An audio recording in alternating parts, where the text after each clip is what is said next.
السلام علیکم گائز، امید کرتا ہوں کہ آپ سب لوگ خیریت سے ہوں گے۔ گائز آج کی ویڈیو میں ہم کینٹربری ٹیل میں وائف آف باتھ کو ڈسکس کریں گے۔ وائف آف باتھ کی ٹیل کو ڈسکس کرنے سے پہلے ہم وائف آف باتھ کا پرولوگ جان لیتے ہیں۔ گائز وائف آف باتھ کے بارے میں نریٹر بیان کرتے ہیں کہ اس نے اپنی زندگی میں 5 بار شادی کی اور یہ پورے گروپ میں واحد خاتون تھی جس نے جو ایک مرد اور عورت کے ریلیشن شپ کو اچھے سے جانتی تھی اور یہ سمجھتی تھی کہ اس سے زیادہ بہتر کوئی نہیں جان سکتا۔ اس کی فزیکل اپیرنس کے بارے میں بات کریں تو یہ ایک کان سے بہری تھی اور اس کے دانتوں کے درمیان کافی زیادہ گیپ تھا اور یہ اپنا ایکسپیرینس شیئر کرنے میں بالکل بھی ڈرتی نہیں تھی، بالکل بھی ہچکچاہٹ نہیں کرتی تھی۔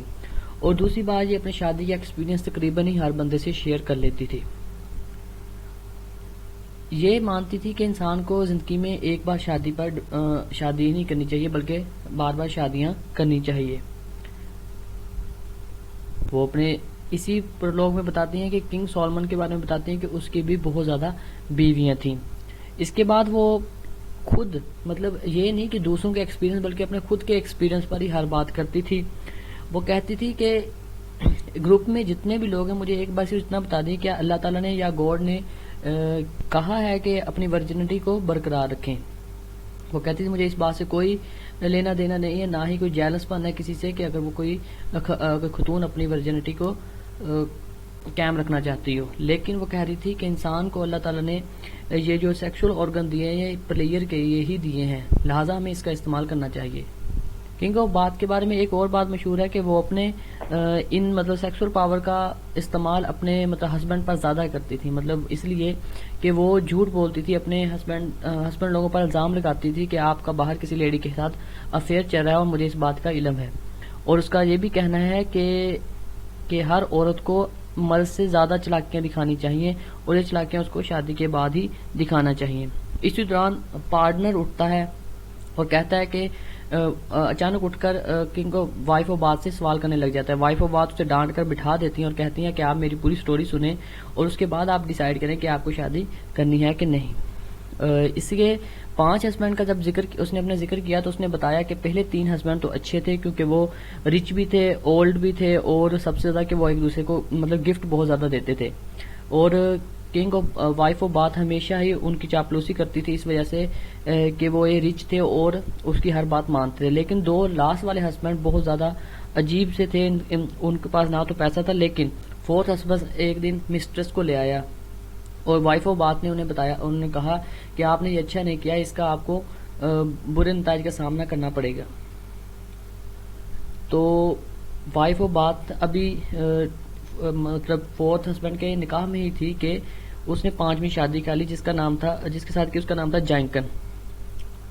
جینکن کے ساتھ شادی اس کے غریبی یا پیسے کی وجہ سے نہیں کی بلکہ اس لیے کی کہ اس کے اپنے چارمز کی وجہ سے کی۔ اور 5واں ہسبینڈ زیادہ تر اپنی تعلیم میں ہی زیادہ تر پڑھنے میں مصروف رہتا تو اسی وجہ سے ان کی اکثر لڑائی رہتی۔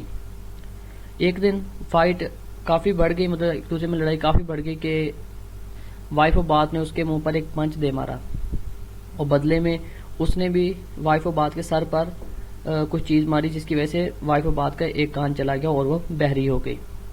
اسی دوران فرائر اٹھتا ہے اور وائف آف باتھ کو ڈانٹنا شروع کر دیتا ہے کہ آپ اپنی کہانی کیوں نہیں سنا رہی، آپ اپنے بارے میں ہی بتا رہی ہو۔ تو سمنر اٹھتا ہے اور دونوں کے درمیان لڑائی ہو جاتی ہے۔ پھر اس کے بعد جو ہوسٹ ہوتا ہے ہیری بیری، وہ وائف آف باتھ سے ریکویسٹ کرتا ہے کہ پلیز اب تو آپ اپنی سٹوری شروع کر دیں۔ تو پھر اس کے بعد وائف آف باتھ اپنی سٹوری شروع کر دیتی ہے۔ تو چلتے ہیں وائف آف باتھ کی سٹوری کی طرف۔ وائف آف باتھ اپنی سٹوری شروع کرتی ہے، وہ کہتی ہے کنگ آرتھر کا دور تھا، اس دوران فرائرز لوگ عورتوں کا ریپ کرتے تھے کیونکہ ان دنوں یہ بہت زیادہ چل رہا تھا کہ عورتوں کا ریپ کر دیتے تھے، لیکن وہ عورتوں کو پریگننٹ نہیں کرتے تھے۔ اسی دوران وہ کہہ رہے ہیں کہ ایک ینگ نائٹ اس جنگل میں سے گزر رہا تھا تو اسے وہاں پہ کوئی ینگ لڑکی ملی، تو اس نے دیکھا کہ ادھر ادھر کچھ نہیں ہے، اس کا فائدہ اٹھایا اور اس لڑکی کے ساتھ اپنی نجائز خواہش کو پورا کیا۔ تو یہ بات جب کنگ آرتھر تک پہنچی، ایک کورٹ جو وہاں کا لا تھا اس کے مطابق تو ینگ نائٹ کو پھانسی ہو جانی چاہیے تھی، لیکن کورٹ میں جو کوئین تھی اس نے کہا کہ ہمیں اس کو ایک چانس دینا چاہیے کہ یہ سدھر جائے۔ تو کنگ آرتھر کو اس کی یہ ایڈوائس کوئین کی پسند آئی اور اس نے ینگ نائٹ اس نے کوئین کو کہا کہ آپ مطلب کیا اس کو سزا سجیسٹ کرو گے. تو کوئین نے کہا ینگ نائٹ کو کہ اگر آپ 1 سال کے اندر میرے ایک سوال کا جواب ڈھونڈ کے لے آئے تو میں مطلب آپ کی جان کو بخش دیا جائے گا. تو ینگ نائٹ نے کہا کہ ٹھیک ہے میں مطلب آپ کے سوال کا جواب ڈھونڈوں گا, آپ مجھے سوال بتائیں. تو اس نے کہا کہ آپ نے یہ ڈھونڈنا ہے کہ ایک عورت کو اپنی زندگی میں کیا چاہیے, یہ سوال تھا اور اس کو ایک سال کا ٹائم دے دیا گیا. اب ینگ نائٹ جس سے بھی باہر ملتا, جس کو بھی جا کے جس عورت سے ملتا تو اس سے یہی سوال کرتا ہے. کوئی کہتا کہ عورت کو پیسہ چاہیے, کوئی کہتا کچھ چاہیے, کوئی کہتا پیار چاہیے, لیکن کسی کا بھی جواب سیم نہیں تھا. تو ینگ نائٹ بہت پریشان کیونکہ اس کو کوئی جواب نہیں مل رہا تھا, وہ کیا جواب بتائے. تو کچھ عرصے کے بعد وہ نا ایک عورتوں کے گروپ کے پاس سے گزرا, تو اس نے دیکھا کہ عورتیں بیٹھی ہیں تو ان کے پاس گیا.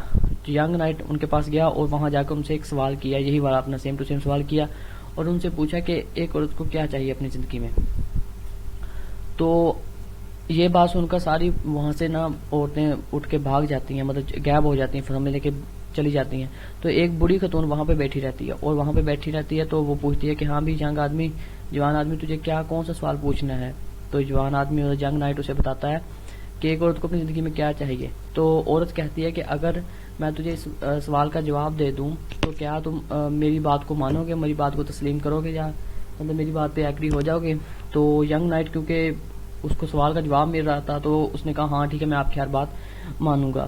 تو اس اور بڑی خاتون نے کہا کہ میں آپ کو سوال کا جواب دیتی ہوں لیکن اس کے بدلے آپ کو میرے سے شادی کرنی پڑے گی.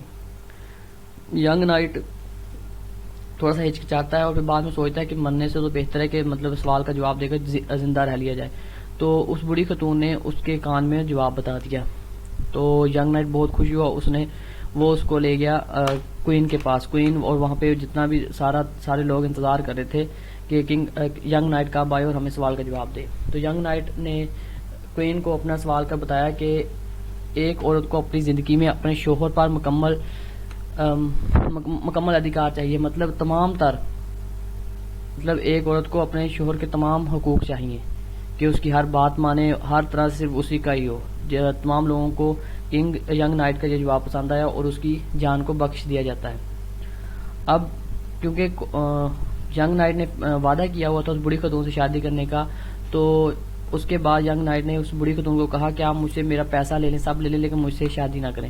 تو نہیں, ینگ نائٹ وہ بڑی خاتون نے کہا نہیں میں نے شادی تو لازمی کرنی. تو ان دونوں کی شادی ہو جاتی. شادی کے بعد جب وہ لیٹے ہوتے ہیں تو ینگ نائٹ پریشان ہوتا ہے. تو ینگ نائٹ کو بڑی خاتون کہتے ہیں کہ اب آپ پریشان کیوں ہو, اب آپ تو زندہ ہو, مطلب زندہ ہو, آپ کی جان کو بخش دیا گیا ہے کیا. وہ کہتا ہے کہ نہیں آپ کی مجھے اپیرنس پسند نہیں ہے, مطلب آپ بڑی خاتون ہو اور میں ایک ینگ آدمی ہوں. تو وہ کہتی ہے اگر آپ کیا چاہتے ہو کہ میں ینگ بن جاؤں اور مطلب آپ کے ساتھ مخلص نہ رہوں, یا ایسے بڑی رہوں اور آپ کے ساتھ مخلص رہوں. تو ینگ نائٹ نے اس وقت ڈیسائیڈ کیا کہ مجھے بڑھی ہی چاہیے اور میرے ساتھ مخلص رہنا. تو بڑی خاتون کو اس کی یہ بات پسند آئی اور وہ مطلب جوان بھی ہو گئی اور مخلص بھی رہی اس کے ساتھ. یہ تھی وائف آف باتھ کی ٹیل. امید کرتا ہوں آپ کو پسند آئی ہوگی.